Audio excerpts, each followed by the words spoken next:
Good morning mga katatay. Ayun, panibagong araw, panibagong lakbay na naman tayo sa ating trabaho mga katatay. So, ingat po tayo palagi, no?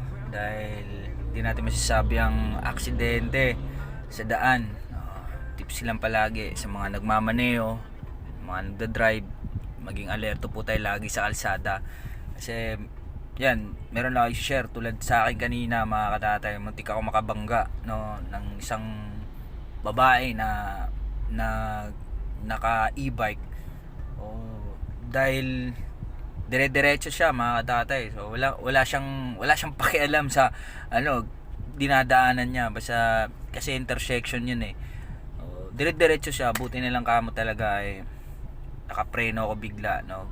God is good pa rin talaga, hindi ko siya nabangga mga katatay. Kaya ingat po tayo palagi mga katatay, no. Buti na lang talaga tong dala kong sasakyan ni